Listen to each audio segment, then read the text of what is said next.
James had not been out to push coaches or freight cars in the yard for several days. He was feeling miserable. Oh, dear. I wonder how long I shall have to stay in the shed. Will anyone ever see my red coat again? Why did I go so fast that I made a hole in one of my coaches that had to be mended with, of all things, a passenger's bootlace? At last, Sir Topham Hatt arrived.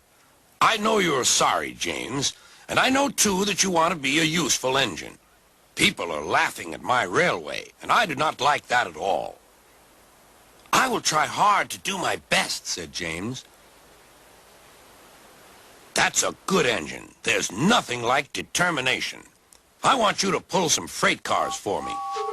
James was delighted and puffed away.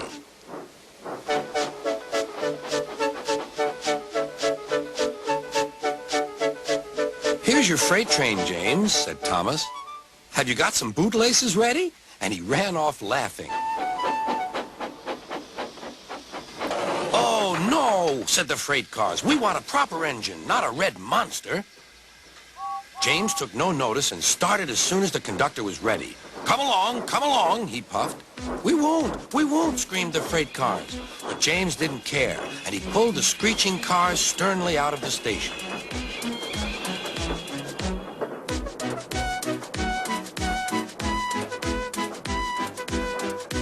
The cars tried hard to make him give up, but he still kept on. Sometimes their brakes would slip on, and sometimes their axles would run hot. And each time the trouble had to be put right.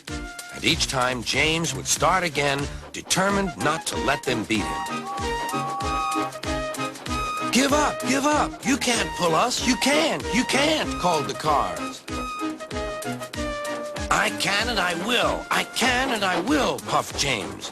And slowly but surely he pulled them along the line. At last they saw Gordon's Hill.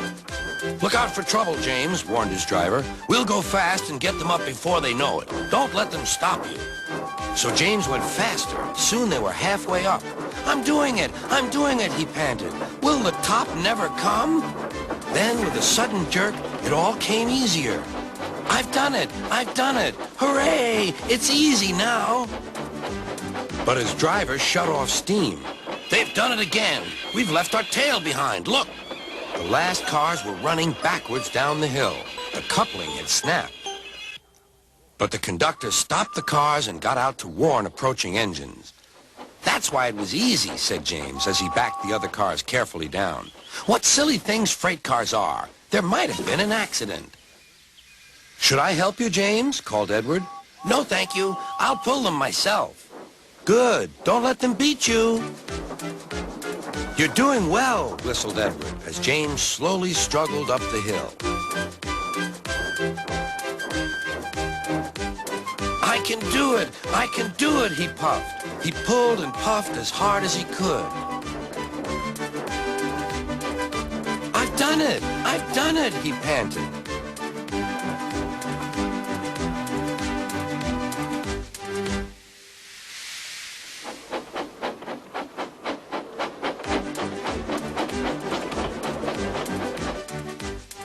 James was resting in the yard when Edward pulled up.